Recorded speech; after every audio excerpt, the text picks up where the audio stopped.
할렐루야. 오직 예수 다같이 묵도하심으로 살아계신 하나님 앞에 신령과 진정으로 예배 드리시겠습니다.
다같이 사도신경으로 신앙 고백 드리겠습니다.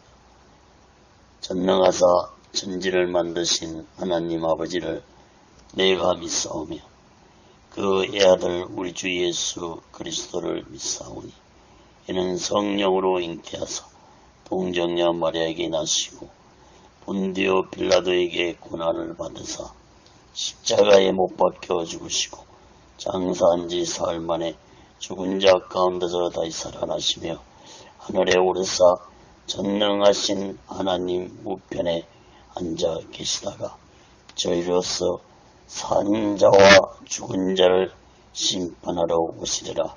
성령을 믿사오며 거룩한 공예와 성도가 서로 교통하는 것과 죄를 사하여 주시는 것과 몸이 다시 사는 것과 영원히 사는 것을 믿사옵나이다. 아멘. 다같이 살아계신 하나님 앞에 찬양으로 영광 돌리시겠습니다.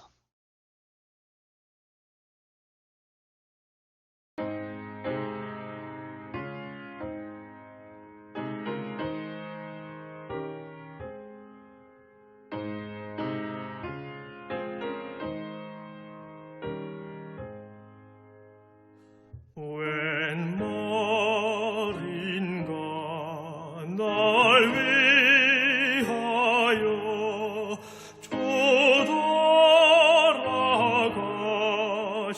조돌아가셨나. 이벌레 같은 날 위해 큰 해가 드셨나. 내 지은 죄 다 지시고 못 박히셨으니 웬일인가 웬 은혜인가 그 사랑 크셔라. 주 십자가 못 박힐 때 그 해도 비디고 그 밝은 빛 가리워서 캄캄게 되었네.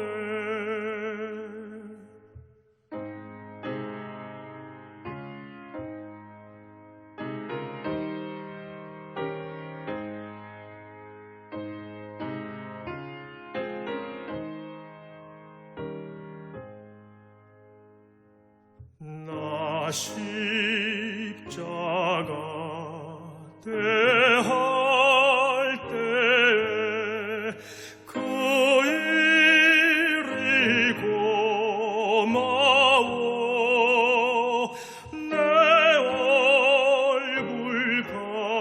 잠이 못 들고 눈물 흘리도다. 늘 울어도 눈물로써 못 갚을 줄 알아. 몸 밖에 들일 것 없어. 이 몸 바칩니다.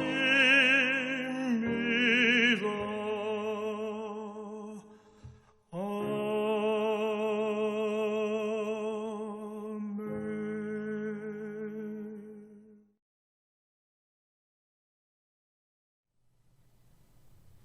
기도하겠습니다.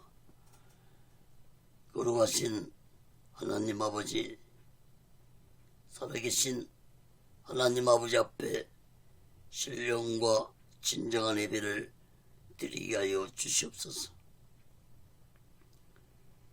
이 예배가 하나님 보좌에 온전히 연락되는 귀한 예배가 되게 하여 주시옵소서. 예배를 드린 모든 자들에게 하나님의 크신 은혜와 은총이 임하게 도와 주시옵소서. 하나님 아버지, 한국교회를 붙잡아 주시옵소서.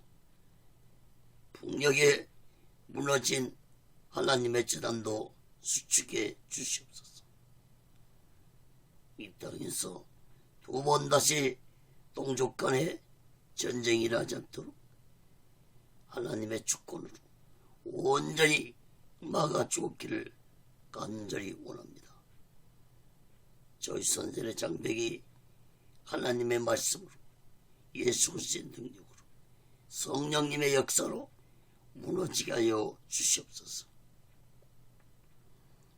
북한의 공산자들을 심판해 주시옵소서. 공산자들이 준비한 모든 전쟁 무기 물자들이 사용되지 못하도록 하나님의 주권으로 온전히 막아 주시옵소서. 저 북한의 김정은의 생명을 하나님 거두어가 주시옵소서. 저 북녘 땅에 고통당하고 있는 하나님의 백성들을 속히 구원해 주옵기를 간절히 원합니다. 걸어가신 하나님 아버지, 이 남한 땅 대한민국도 하나님의 주권과 공의로 다스려 주시옵소서. 대통령부터 살아계신 하나님을 두려워하는 자가 되게 도와 주시옵소서. 정치, 종교, 지도자들 또한 살아계신 하나님을 두려워하는 자들이 되게 도와 주시옵소서. 하나님을 두려워하지 않는 지도자들의 마지막 삶이 얼마나 비참하게 끝났는지를 역사를 통해서 깨닫게 주시옵소서. 걸어가신 하나님 아버지, 오늘날 이 대한민국의 경제가 어렵습니다. 정치가 혼란스럽습니다. 교육문화 사회가 타락기를 가고 있습니다. 교회 또한 많은 교회들이 타락하고 있습니다. 죄동들이, 예수 믿는 자들이 타락의 길을 가고 있습니다. 하나님 아버지, 이 나라, 이 민족을 버리지 말아 주시옵소서. 이 나라, 이 민족이 진정으로 하나님의 주권에 사로잡혀서 예수 그리스도의 복음의 나라가 되게 도와주시고 땅 끝까지 예수 그리스도를 전하는 이 백성들이 되게 도와 주옵소서. 이 땅의 교회들과 죄종들과 예수 믿는 자들이 성령 충만해서 땅끝까지 예수 그리스도의 증인의 삶을 살아가게 하여 주시옵소서. 하나님 아버지, 오늘날 이 땅에 악의 세력들이 득세하고 있습니다.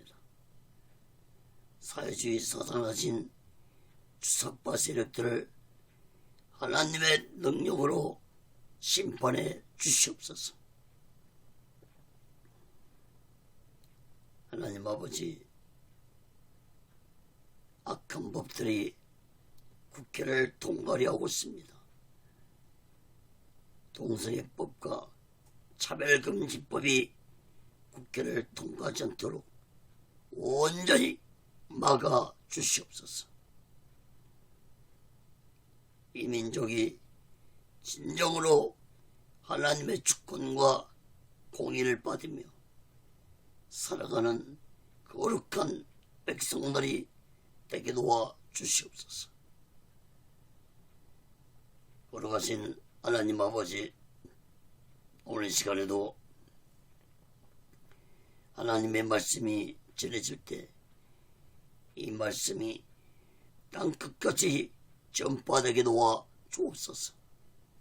저 북녘 땅까지 전해지고 저 중국 지하교회 성도들까지 전해지는 놀라운 성령의 역사가 있게 하여 주시옵소서.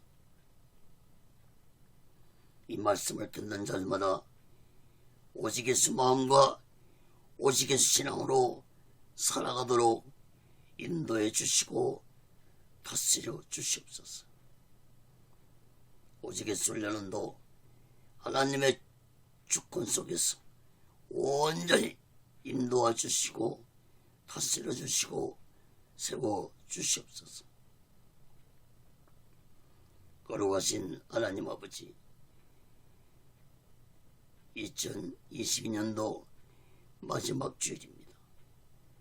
하나님 아버지, 1년 동안 주일 설교를 할 수 있도록 허락하시고 주장해 주시고 인도해 주시고 다스려 주신 하나님 앞에 모든 영광을 드립니다.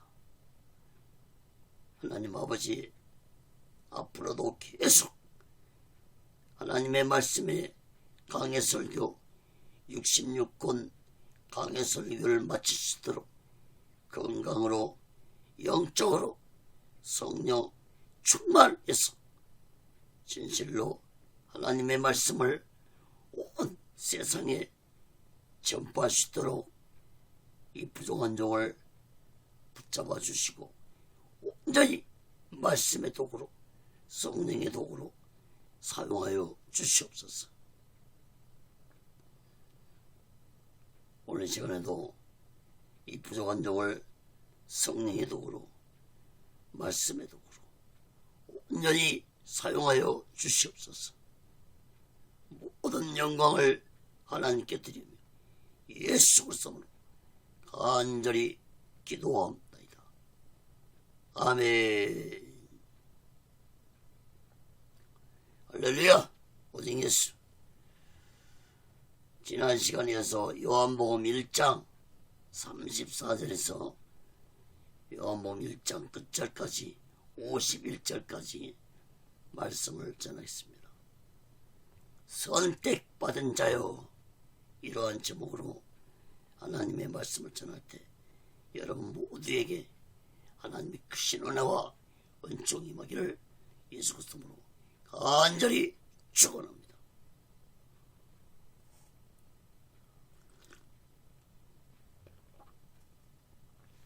사랑하는 여러분, 2022년도 마지막 주일입니다. 또 오늘은 성탄 주일이기도 합니다. 지난주에 잠깐 말씀을 드렸지만 여러분, 12월 25일은 예수님이 태어나신 날이 아닙니다. 성경에는 예수님이 태어나신 날을 기록하고 있지 않습니다. 예수님이 죽으신 날은 성경에 기록하고 있지만 태어나신 날은 기록이 없습니다. 특히 누가복음 2장 8절에 보면은 들의 목자들이 양들을 지키고 있을 때 천사가 나타나서 예수님의 탄생 소식을 알려주었다고 기록하고 있습니다. 그러므로 한겨울에 예수님이 탄생하신 것이 아니라 양들이 들에서 풀을 뜯어 먹을 수 있는 봄에 탄생되었다고 볼 수 있는 것입니다. 역사학자 아프리카누스는 예수님은 춘분, 즉 3월 25일에 태어났다고 주장을 하기도 했습니다. 또 동방 종교에서는 성탄절을 1월 6일로 지키고 있습니다.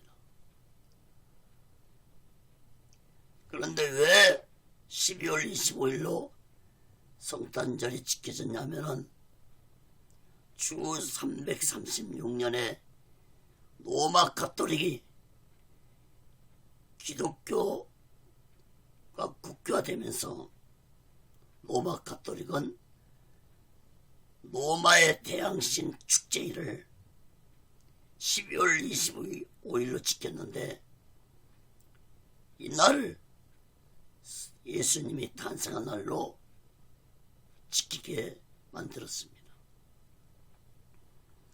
그것이 오늘날까지 유래가 되어서 12월 25일을 성탄절로 지키고 있습니다.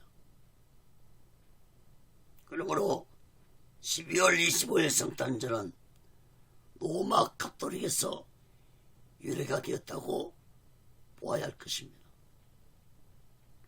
그러나 여러분, 분명한 사실은 예수님은 12월 25일에 태어나신 것이 아닙니다. 여러분, 예수님의 태어나신 성탄절을 지키지 말라는 것이 아닙니다. 성탄절을 지키되 세상적인 성탄절이 되어서는 안 될 것입니다. 오늘날 성탄절은 예수님은 온데간 되었고 산타라는 희한한 놈이 나타나서 사람들을 미혹하면서 성탄절을 지켜하고 있습니다. 여러분, 교회에서 예수님 대신 산타를 말하는 교회는 없습니다. 그런데 세상에서는 예수님 대신 산타를 말하고 있고, 심지어 어린이집들에서는 어린이들에게 예수님은 온데간데 없고 산타만 가르치고 있는 것이 많습니다. 사랑하는 여러분, 성탄절에 예수님은 온데간데 없이 즐기는 자들은 사탄에게 미혹된 자들이라는 사실을 마음 깊이 깨닫고 성탄절을 거룩하게 보내야 할 것입니다. 세상적으로 육신적으로 즐기라고 성탄절을 주신 것이 아닙니다. 사랑하는 여러분, 예수 믿는 우리들은 예수님이 언제 태어났냐는 날짜가 중요한 것이 아니라 예수님이 이 세상에 인류의 죄를 대속하시기 위해 오셨다는 사실에 대해 날마다 마음 깊이 깨닫고 감사하면서 살아가야 할 것입니다. 성탄절의 기쁜 의미도 깨닫지 못하고 성탄절을 세상적으로 즐기는 영적으로 어리석고 무지한 자들이 되지 말고 우리 모두는 날마다 예수님의 탄생을 기뻐하면서 구세주로 오신 예수님을 찬송하면서 오직의 수마음과 오직의 신앙으로 살아가는 자들이 되어야 할 것입니다. 사랑하는 여러분, 오늘 본문 말씀은 예수님이 제자들 택하신 말씀이 기록되었습니다.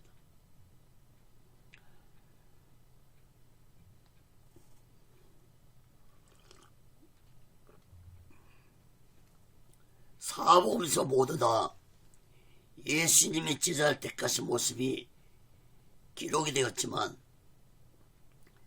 마태, 마가, 누가복음서에서는 예수님이 갈릴리에서 제자들을 택하신 모습으로 기록이 되었지만 요한복음서에서는 전혀 다른 곳에서 예수님이 제자들을 택하신 모습이 기록이 되었습니다. 여러분, 요한복음서에서 예수님의 제자들을 택하신 것이 최초입니다. 그리고 다른 복음서에서 예수님이 제자들을 갈릴리에서 택하신 모습이 나오는데, 그때는 두 번째 예수님을 만난 후에 제자들이 배와 그물을 버리고 예수님을 따라 나섰다는 사실을 깨닫기 바랍니다.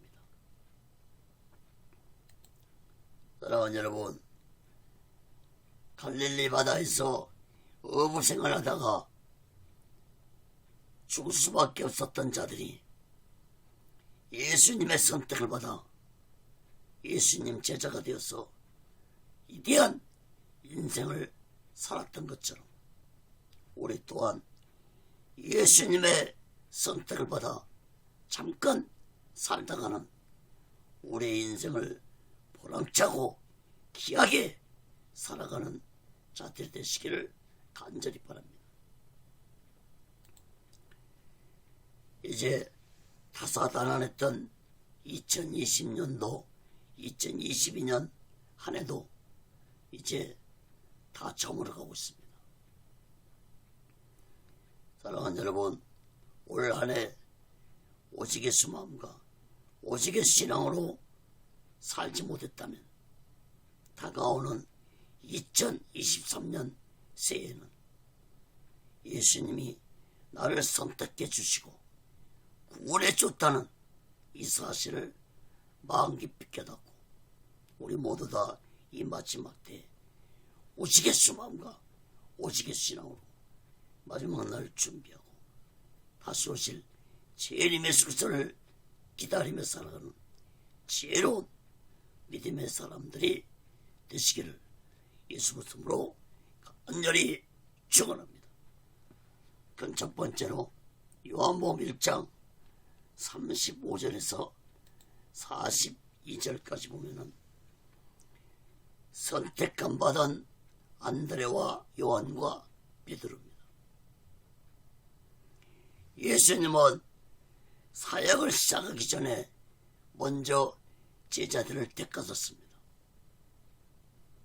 요한복음서에서는 다른 복음서와는 다르게 12제자 중 5명의 제자만 택하신 모습이 기록이 되었습니다. 예수님 먼저 안드레와 요한과 베드로를 제자로 선택하셨습니다. 먼저 요한복음 1장 35절에서 38절 말씀입니다.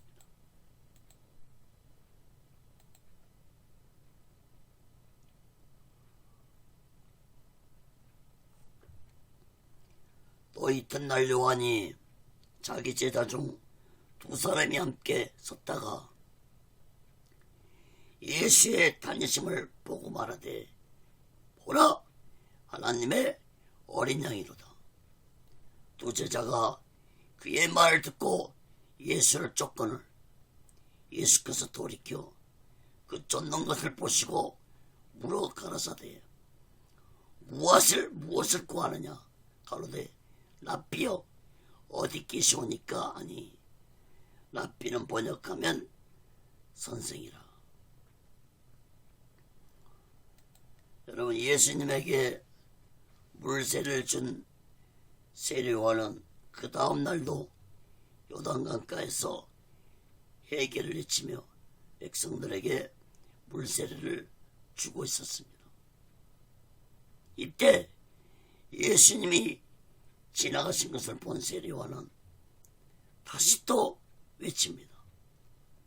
보라, 하나님의 어린 양이로다.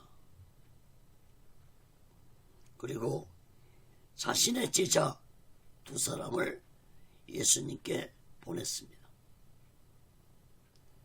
그럼 당시에 세례요한을 따르는 제자들도 많이 있었습니다. 그런데 세례요한은 그 제자들 중에서 두 사람만 선택해서 예수님께 보냈다는 사실을 깨닫기 바랍니다. 물론 후에 세례요한이 죽은 후에 세례요한의 제자들도 예수님을 따랐을 것입니다. 그러나 예수님 12제자에 속한 자는 세례요한이 보낸 두 사람이었습니다.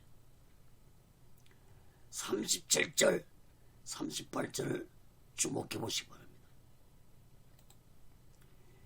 세례요한의 두 제자는 예수님을 따르자 예수님은 두 사람에게 무엇을 구하느냐고 질문했습니다. 그러자 두 제자는 랍비여 어디 계시옵니까? 라고 답을 했습니다.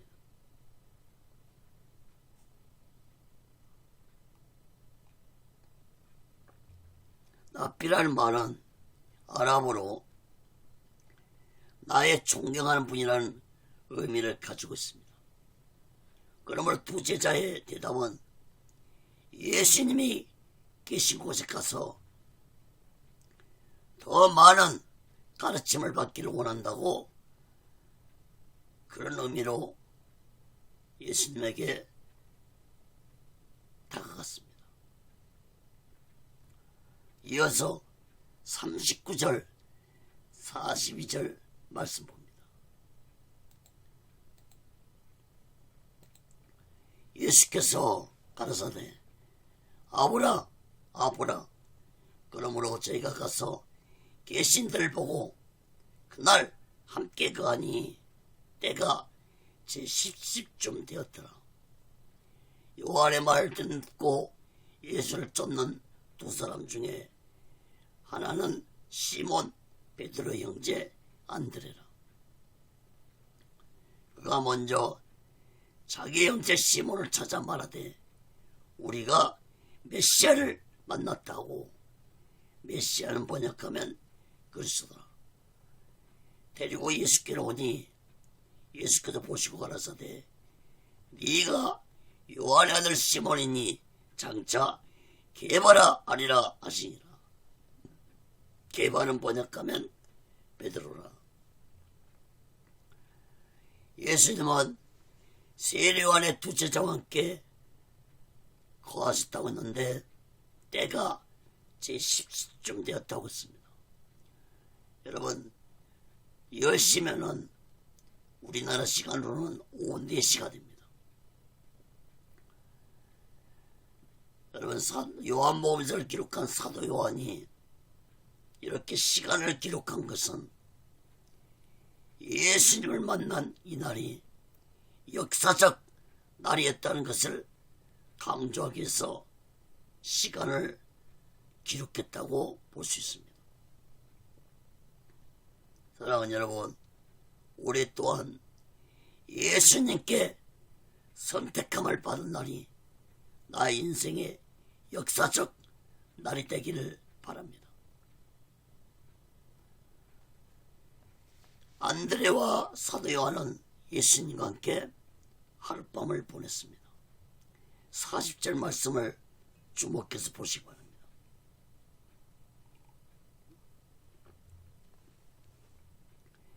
예수님과 함께 하룻밤을 보낸 두 제자는 안드레와 요한복음서를 기록한 사도 요한이었습니다. 사도 요한이라는 이름은 기록되지 않았지만 요한복음서의 저자인 사도 요한은 요한복음서에서 자신의 이름을 밝히지 않았습니다. 요한복음서에서 사도 요한은 자신의 이름을 밝히지 않고 예수님을 사랑하시는 제자로 기록하고 있습니다. 그러므로 예수님을 만나 하룻밤을 보낸 두 제자는 바로 안드레와 사도 요한이라는 사실을 깨닫기 바랍니다. 41절, 42절 말씀도 주목해서 보시기 바랍니다. 안드레와 사도 요한은 예수님과 밤을 보내면서 무슨 말씀을 예수님께 들었는지는 알 수 없지만 두 제자는 하룻밤 사이에 놀랍게 변화되었다는 사실을 깨달을 수 있습니다. 안드레는 날이 밝자 제일 먼저 자신의 동생인 시몬에게 찾아가서 메시아를 만났다고 전했습니다. 그리고 시몬을 데리고 예수님께 와서 예수님을 만나게 해줬습니다. 예수님은 시몬에게 개발한 이름을 새로 지어줬습니다. 여러분, 개발은 수리아 말이고 베드로라는 말은 헬라어 말입니다. 이 두 말의 뜻은 반석이라는 같은 의미를 가지고 있습니다. 안드레와 사도 요한은 예수님이 세례요한에게 물세를 받을 때 보았지만 베드로는 이날이 처음으로 예수님을 만난 날이었습니다. 그러므로 예수님 12제자 중에서 예수님을 처음 만난 자들은 바로 안드레와 사도 요한과 베드로였습니다.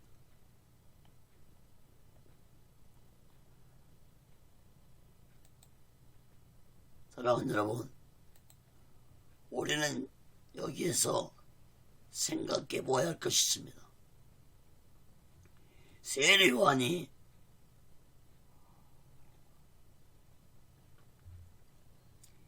자신의 제자 2명을 왜 예수께 보냈냐는 것입니다. 아마도 세례 요한은 제자들 중에서 가장 신뢰하는 2명을 선택해서 예수께 보냈다고 볼 수 있습니다. 여러분, 이러한 세례 요한의 행동은 이제 세례 요한 자신은 사명이 다 끝나고 있다는 것을 깨달았기 때문에 제자들 중에서 가장 신뢰한 2명을 선택해서 예수님께 보내어 예수님 제자가 되도록 했다고 볼 수 있습니다.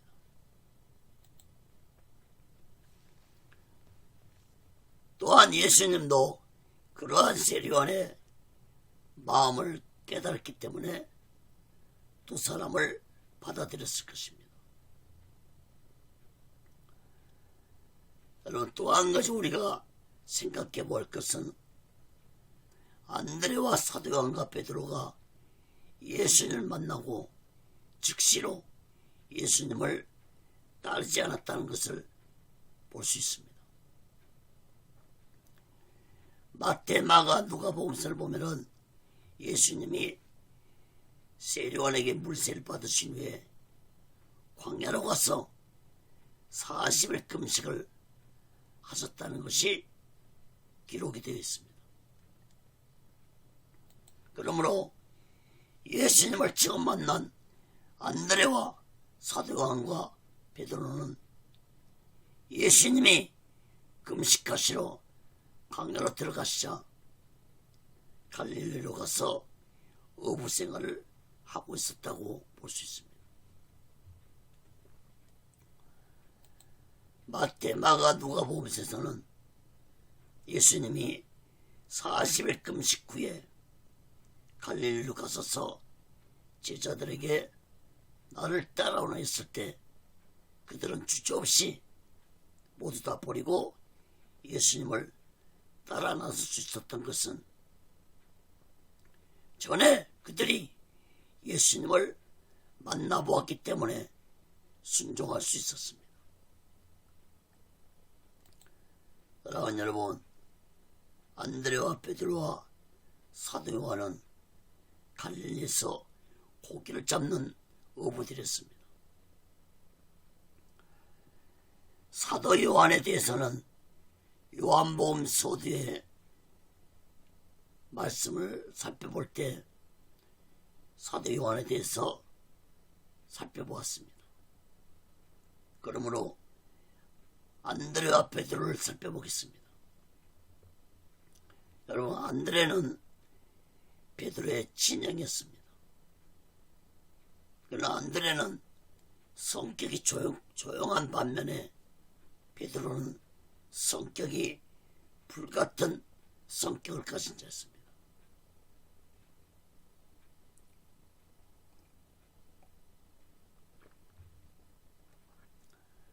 그래서 이제 성경에는 안드레에 대해서 자세한 말씀이 기록되어 있지 않습니다.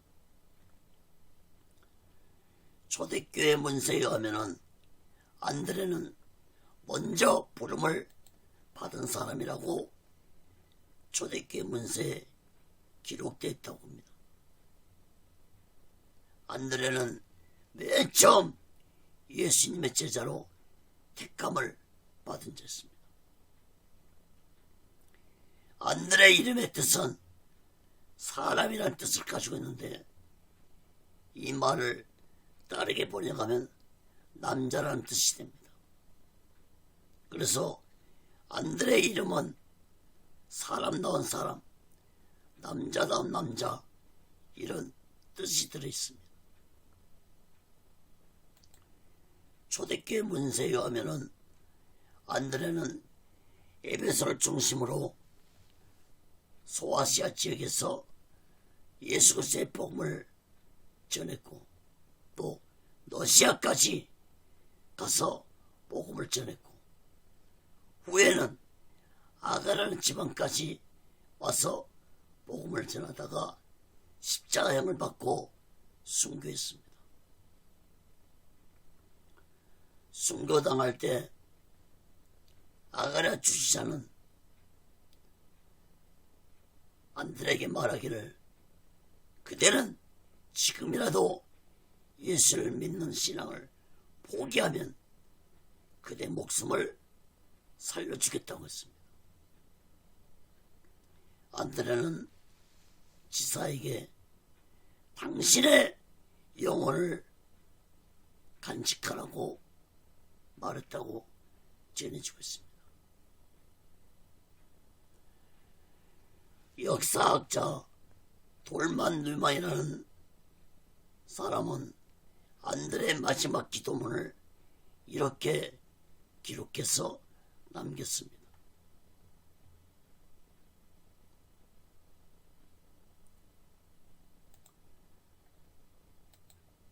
읽어보시기 바랍니다. 같이.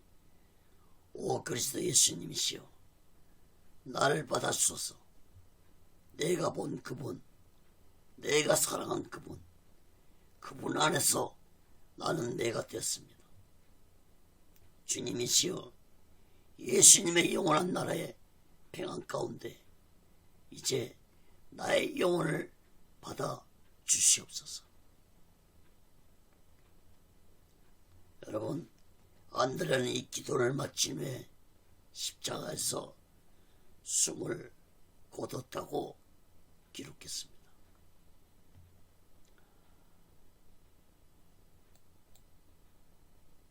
안드레에 이어서 베드로에 대해 살펴보겠습니다.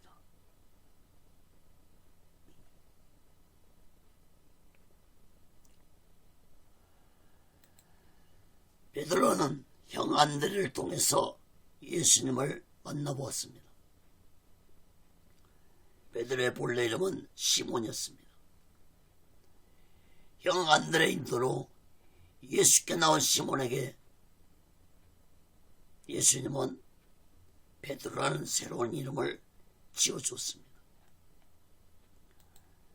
여러분, 베드로라는 이름은 반석이라는 뜻을 가지고 있는데 요한복음 1장 42절 말씀을 다시 봅니다.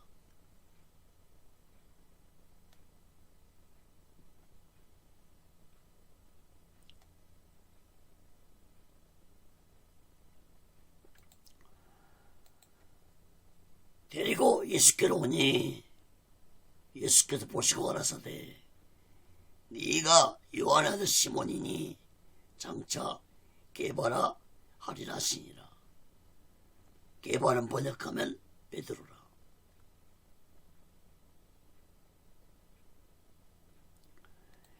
지금 당장 반석이 된다는 말씀이 아닙니다. 말씀을 주목해 보십시오.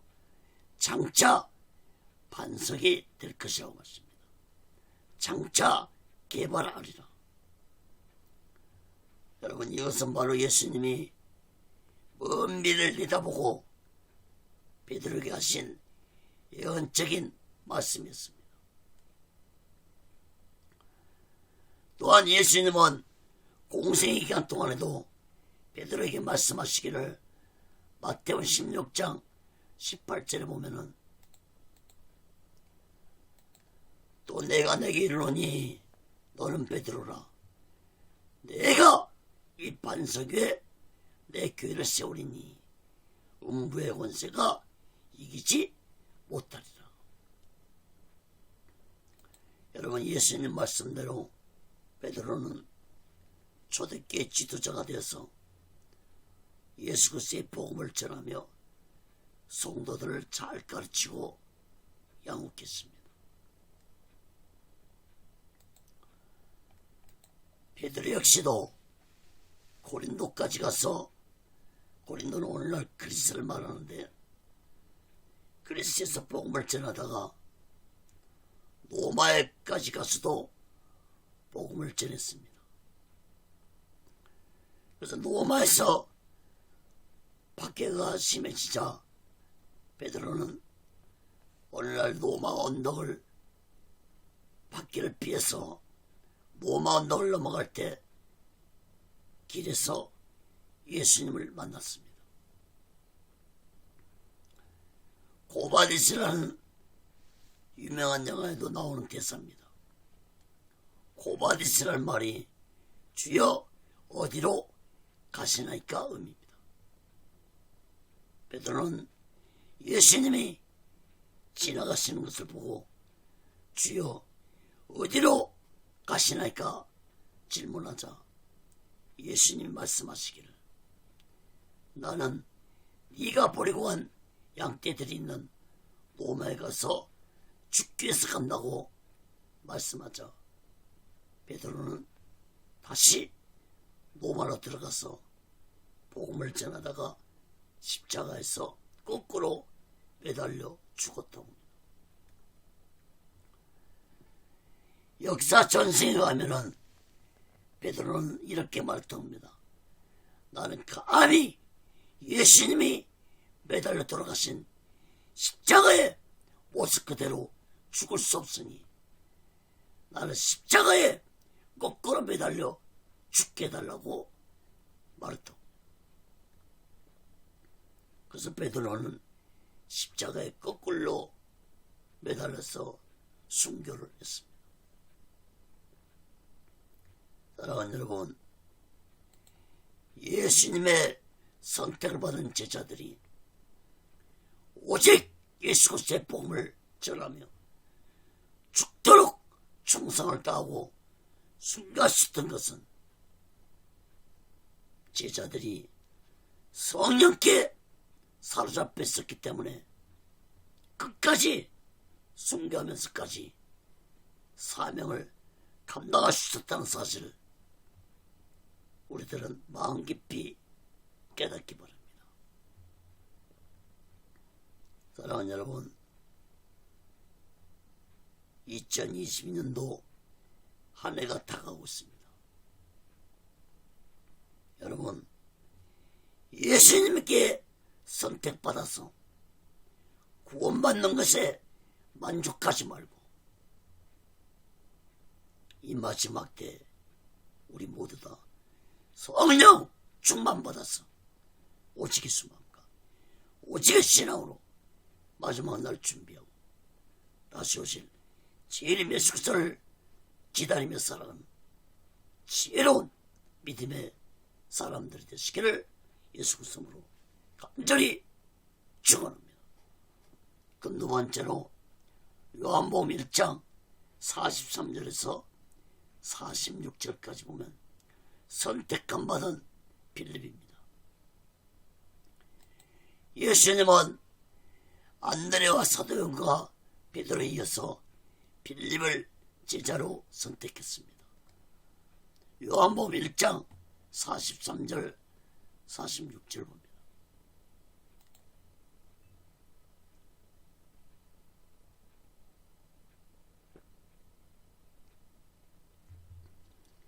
이튿날 예수께서 갈릴리로 나가려 하시다가 빌립을 만나 이르시되 나를 쫓으라 하시니 빌립은 안드레와 베드로와 한 동네 벳세다 사람이라.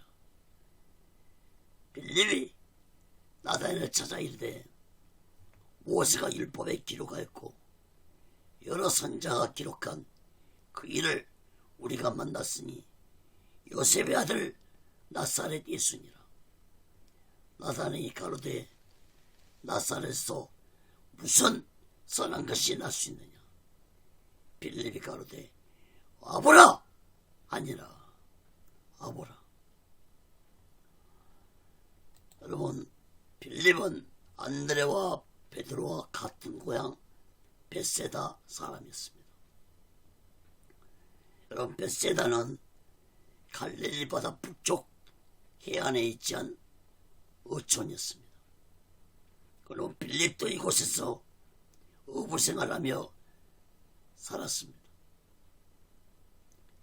안드레와 사도연과 베드로는 예수님을 직접 찾아가서 제자로 선택함을 받았지만 빌립은 예수님을 길에서 만나 제자로 선택함을 받았습니다. 특히 빌립은 예수님이 나를 쫓아하는 말씀을 듣고 즉시 순종했다고 볼 수 있습니다. 45절 46절 말씀을 주목해 보시기 바랍니다. 빌립이 예수님을 만난 후에 바로 자신의 친구 나다나엘이 찾아가서 구약 성경에 기록된 그 사람을 만났는데 그 사람이 바로 요셉의 아들 나사렛 예수라고 전했습니다. 빌립의 말을 들은 나사렛은 믿지 못했습니다. 빌립의 말은 성경에 예언된 메시아를 내가 만났다고 나다나엘이 말했지만 나다나엘은 믿지 못했습니다. 여러분, 빌립이 예수님에게 무슨 말씀을 들었는지는 알 수 없지만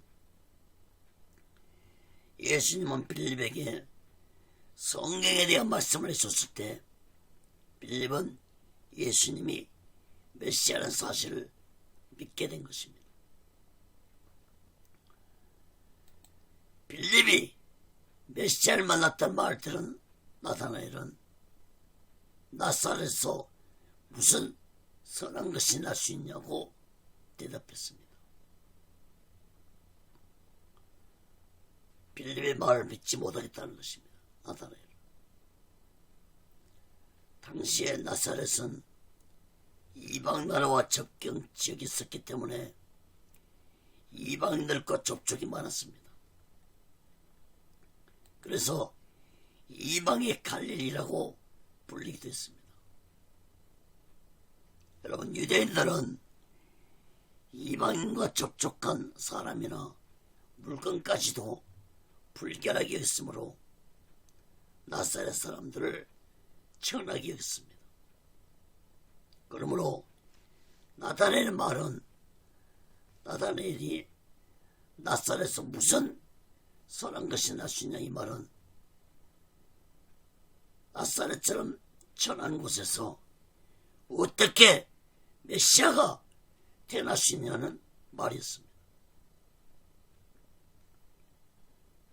그러나 빌립은 물러서지 않고 나다나엘에게 네가 정말 믿지 못하겠다면 직접 와서 예수님을 만나보라고 말했습니다.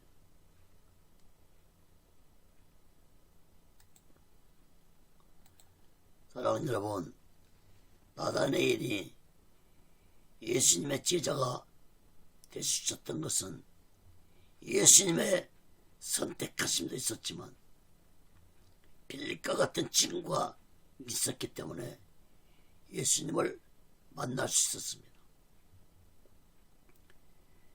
나다나엘이 빌립의 말을 듣고 예수님께 찾아온 것을 볼 때 평소에 빌립의 삶과 행동이 나다나엘에게 본인이 되었기 때문에 빌립의 말을 듣고 예수님께 찾아왔다고 볼 수 있습니다.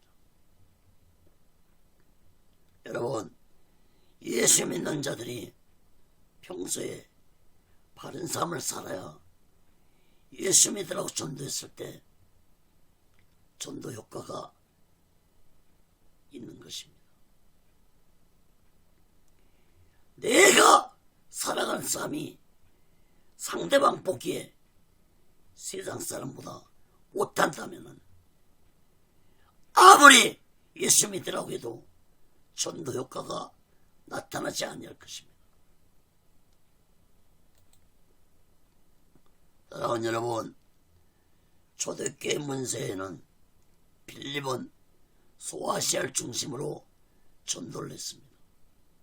특히 라오디게아, 골로새에서 복음을 전했고 히에라볼리에서 집중적으로 예수님을 전하다가 사람들에게 월매를 맞고 순교했다고 전해주고 있습니다.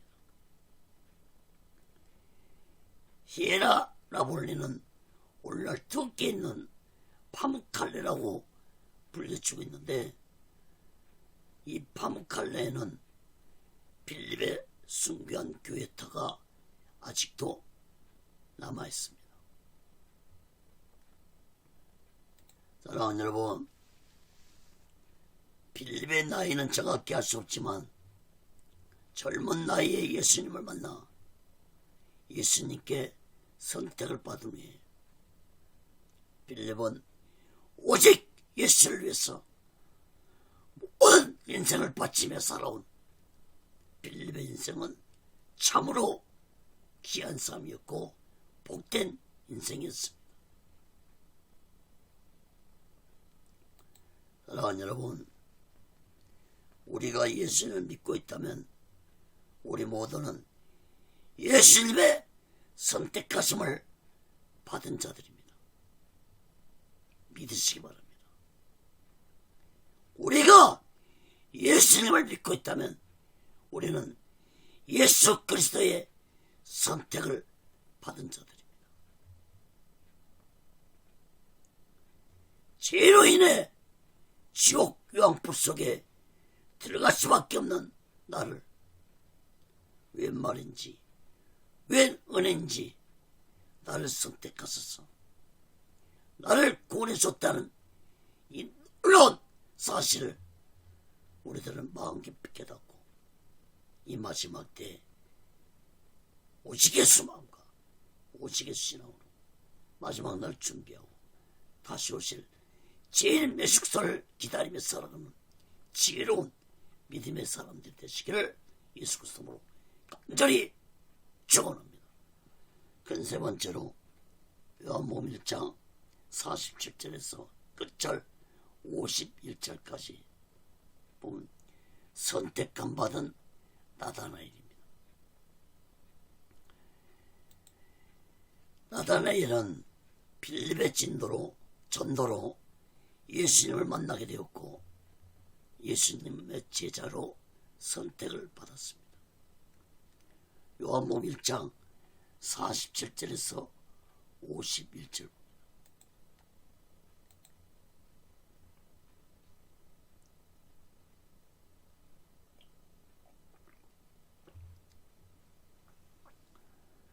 예수께서 나다나엘이 자기에게 오는 것을 보시고 그를 가리켜 가라사대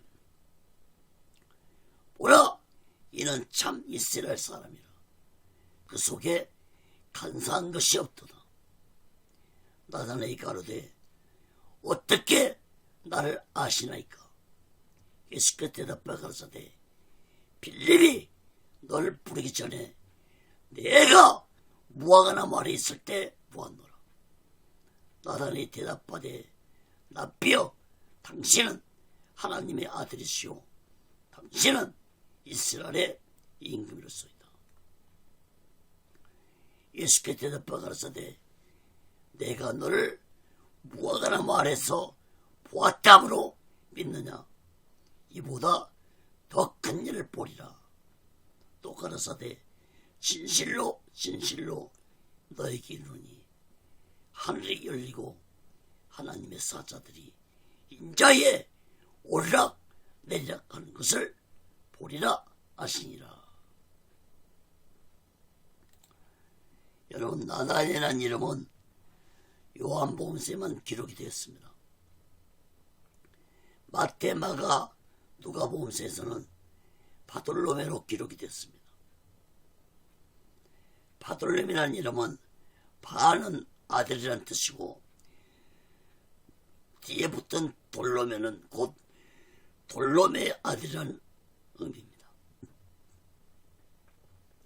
그러므로 원래 바돌로메의 이름은 나다나엘이 쓸 것이라고 볼 수 있습니다. 나다나엘이라는 이름의 뜻은 하나님의 선물이라는 뜻입니다. 47절 말씀을 보면은 예수님은 나다나엘이 자기에게 오는 걸 보시고 말씀하시기를 참 이스라엘의 사람이고 그 마음속에 간사한 것이 없다고 말씀을 하셨습니다. 여러분 참 이스라엘 사람이라는 것은 참된 여호와의 신앙을 가지고 있는 것을 의미합니다. 특히 예수님은 나다나엘 마음속에 간사함이 없는 진실한 마음과 성품을 가진 자는 것을 알아보았습니다. 사랑하는 여러분,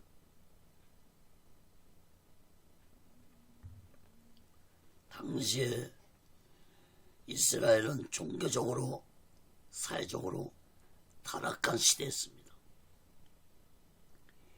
이런 타락한 시대에 젊은 청년이 참된 신앙과 진실된 마음을 가지고 살았다는 것을 예수님은 칭찬을 하셨습니다. 나다나엘은 자신에 대해서 너무 잘 알고 계신 예수님께 어떻게 절 아십니까? 물었습니다.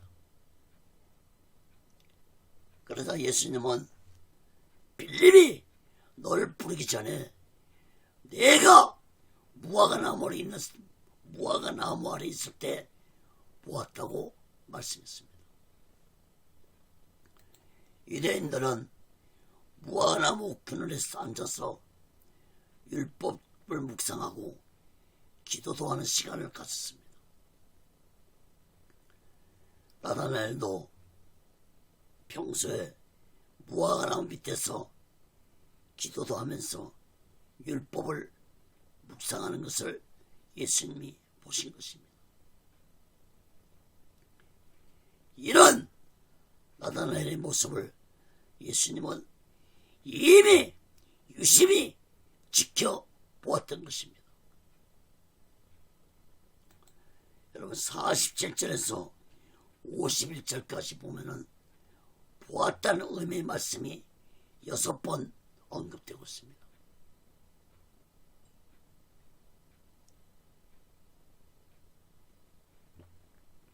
사랑하는 여러분, 전능하신 예수님은 오늘날도 나의 모든 행동과 나의 모든 말과 나의 모든 마음의 생각까지도 다 보고 계시고 듣고 계시고 다 알고 계시는 분이라는 사실을 깨닫기 바랍니다. 시편 139편 2절 4절에 보면은 주께서 나의 안고 일어섬을 아시며 멀리서도 나의 생각을 통촉하시며 나의 길과 눕는 것을 감찰하시며 나의 모든 행위를 잊게 하시오니 여호와여 내 혀의 말을 알지 못하는 것이 하나도 없으시니이다. 여러분,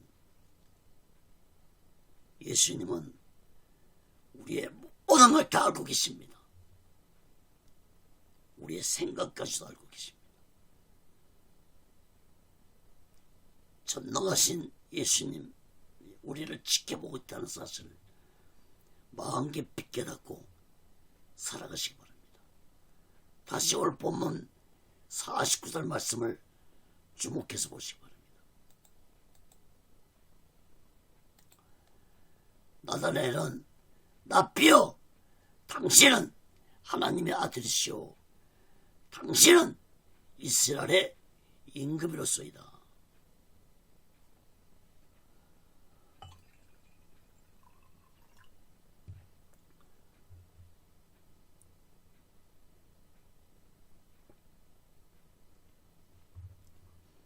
여러분, 나다나엘의 이런 놀라운 고백은 곧 예수님이 메시아라는 사실을 고백하고 있는 것입니다.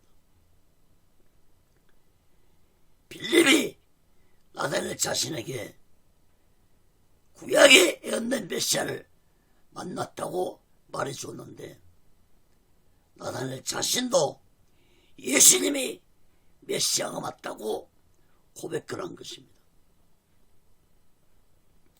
그런데 예수님은 나다나엘의 고백을 듣고도 놀라지 않냐고 자신이 왜 이 세상에 오셨는지를 말씀해 줬습니다.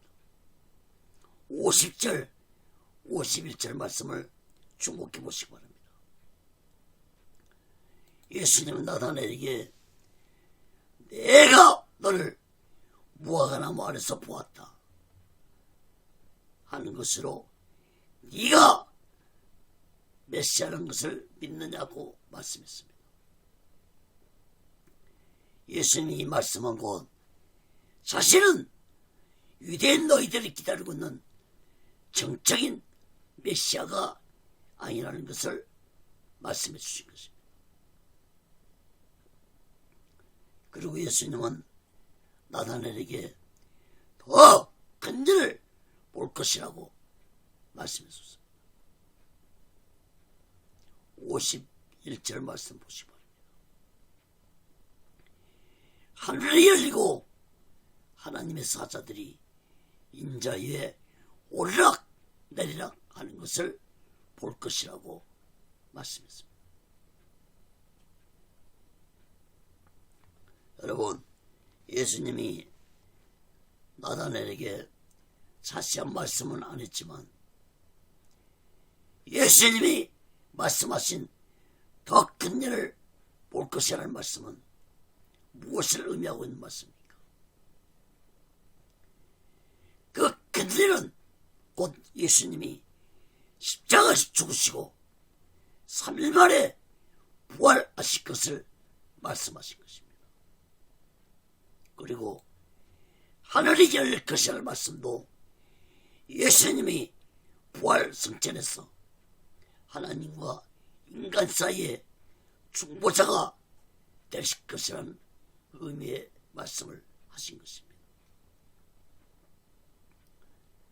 하나님의 사자들이 인자 위에 오르락 내리락 하는 것은 곧 예수님이 장차 하나님과 인간 사이에 중보자가 되실 것이라는 의미의 말씀을 하신 것입니다. 그러나 여러분, 나다나엘은 지금 예수님이 무슨 말씀을 하시는지 깨닫지 못했을 것입니다. 사랑하는 여러분, 당시에 모든 유대인들이 기다리고 있는 메시아는 정체의 메시아를 기다리고 있었습니다. 유대인들은 대대로 정체의 메시아가 오실 것이라는 가르침을 종교 지도자들에게 받으며 지냈기 때문에 제자들 역시도 예수님을 정체의 메시아인 줄 믿고 예수님을 따라 나섰던 것입니다. 예수님이 공생의 기간 동안에 제자들에게 자신이 십자가에서 죽임을 당하고 3일 만에 부활하실 것이라고 말씀해 줬지만 제자들은 예수님이 무슨 말씀을 하시는지 전혀 깨닫지 못했습니다. 여러분, 참으로 가르침은 중요합니다. 유대인들이 이렇게 정체의 메시아를 믿게 된 것은 종교 지도자들의 가르침 때문이었습니다. 앞에서도 잠깐 말씀드렸지만 왜 사람들이 성탄절에 사탄을 말하고 이렇게 잘못된 성탄절을 지키게 됐습니까? 이것이 대대로 우리에게 그렇게 우리가 가르침을 받으며 살아있기 때문에 예수님 대신에 어떤 희한한 산타는 놈이 나타나서 예수님의 영광을 가로채고 있는 것입니다. 여러분, 이것은 곧 사탄입니다. 사탄의 문화가 세상 사람들을 타락시키고 미혹하고 있는 것입니다. 왜 성탄절에 왜 사람들이 즐기고 쾌락에 빠지십니까? 오히려 성탄절에 거룩하게 지내고 예수를 생각하면서 그분이 내 죄 때문에 이 땅에 오셨고 내 죄 때문에 십자가에서 못 박혀 돌아가셨다는 사실을 생각하면서 경건하게 보내야 할 성탄절이 왜 이렇게 타락됐습니까? 가르침 때문입니다. 여러분, 정말로 잘 가르침 받아야 됩니다. 초대교회 문세에 오면은 나다나엘도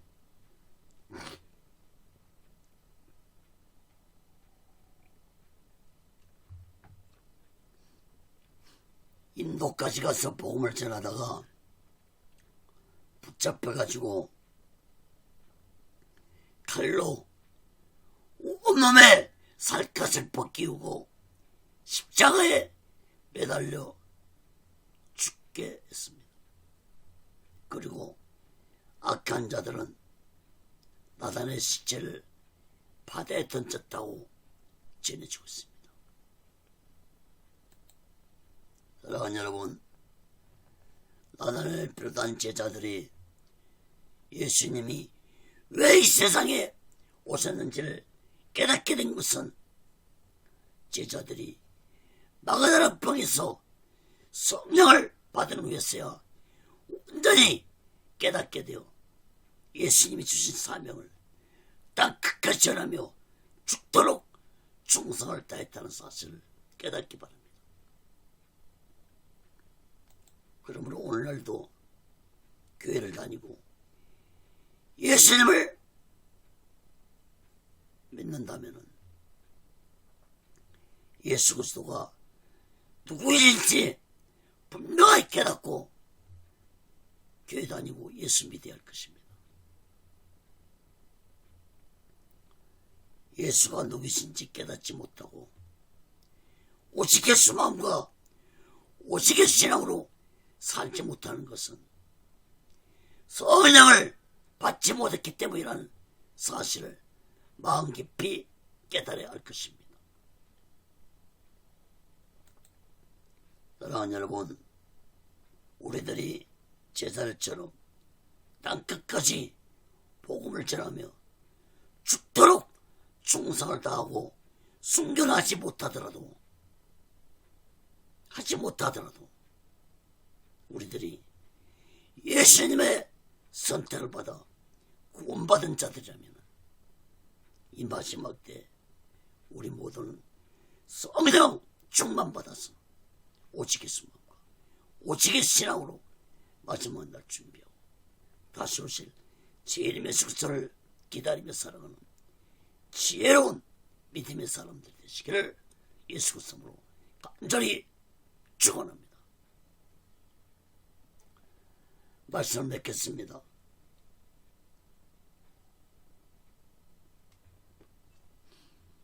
(2022년도) 마지막 설교를 선택이라는 말씀으로 마치게 되었습니다. 사랑하는 여러분, 여러분은 예수님의 선택을 받은 자들이십니까? 그 선택에는 영광만 있는 것이 아니라 고난도 뒤따른다는 사실을 잊지 말아야 할 것입니다. 제자들이, 초대교회 성도들이, 또 믿음의 선진들이 예수님의 선택을 받았지만 수많은 핍박과 고난도 받았다는 사실을 깨닫기 바랍니다. 로마서 8장 17절 18절에 보면은 자녀이면 후사, 자녀이면 또한 후사, 곧 하나님의 우사요 그리스도와 함께 한 우사니 우리가 그와 함께 영광을 받기 위하여 고난도 함께 받아야 될 것이니라. 생각한데 현재 고난은 장차 우리에게 나타날 영광과 좋게 비교할 수 없도다. 사랑하는 여러분, 지금 세계 인구는 72억입니다.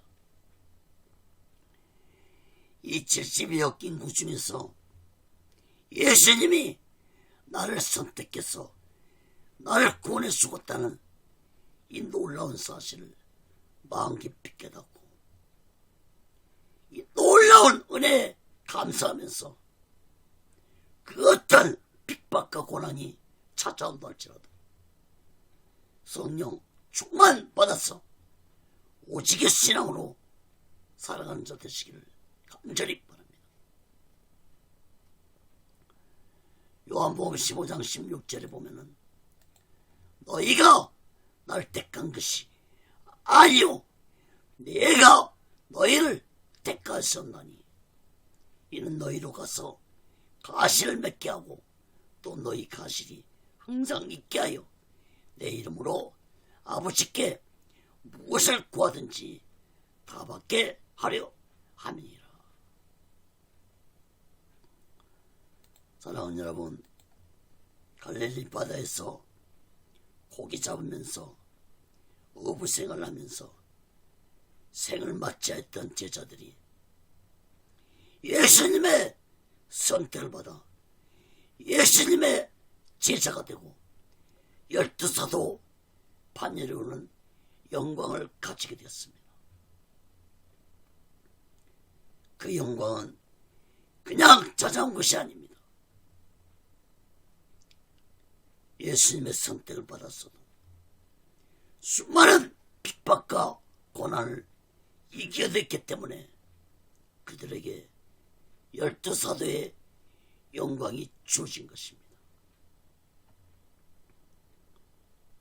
사랑하는 여러분, 우리 또한 죄로 인해 저 지옥 유황불 속에 들어갈 수밖에 없는 우리들이지만 예수님이 나를 선택해서 구원해 줬다는 이 놀라운 사실을 절대로 가볍게 생각하지 말고 날마다 하나님 은혜에 감사하면서 오직의 수마음과 오직의 신앙으로 마지막 날 준비하고 다시 오실 재림 예수를 기다리며 살아가는 지혜로운 믿음의 사람들이 되시기를 예수 그리스도로 간절히 축원합니다.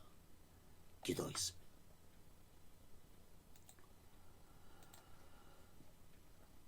거룩하신 하나님 아버지, 웬 말인지 왜 이러는지 하나님이 나를 선택해 주시고 구원해 주었습니다. 이 놀라운 은혜 가볍게 생각하지 말고 날마다 감사하면서 날마다 오직의 수마음과 오직의 신앙으로 살아가도록 붙잡아 주시옵소서. 타락한 세상 속에서 타락한 물살에 떠내려가지 않고 사탄의 미혹을 받지 않고 성령 충만한 자들이 되도록 붙잡아 주시옵소서. 한 해 동안에도 지켜주시고 붙잡아 주시고 인도해 주신 하나님 감사합니다. 이 시간까지도 함께 하신 하나님 감사합니다. 앞으로도 우리를 붙잡아 주시고 이 악한 세상 속에서 우리를 지켜 주시옵소서. 성령의 불담으로 천군 천사로 우리를 지켜 보호해 주시옵소서. 오직의 순례는도 하나님의 뜻 가운데서 세워주시고 인도해 주시고 다스려 주옵소서. 모든 영광을 하나님께 드립니다. 예수 그리스도로 간절히 기도합나이다. 아멘. 드린 예물에 기도하겠습니다. 거룩하신 하나님 아버지, 이 시간에도 마음을 드립니다. 물질을 드립니다. 손길의 마음의 물질에 하나님 아버지를 나빠해 주시고 저들이 세상 살아갈 때 물질에 어려움받지 않고 하나님의 주신 물질 속에서 풍족함을 누리며 하나님의 영광을 내 살아가는 귀한 물질들이 되게 주시옵소서. 이 물질이 씌어지는 곳에 하나님의 영광이 나타나고 예수 그리스도의 빛이 나타나게 도와 주시옵소서.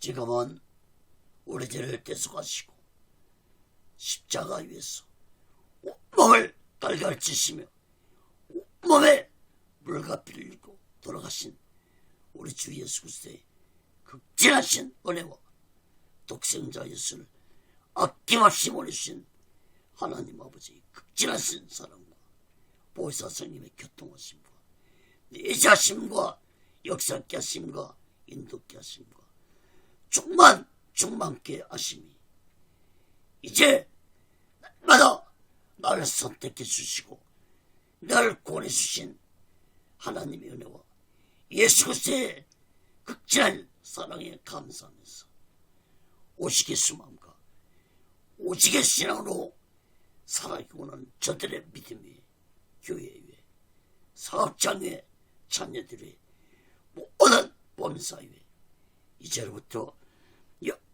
영원토록 함께 쓸 지어다. 아멘. 아멘. 아멘.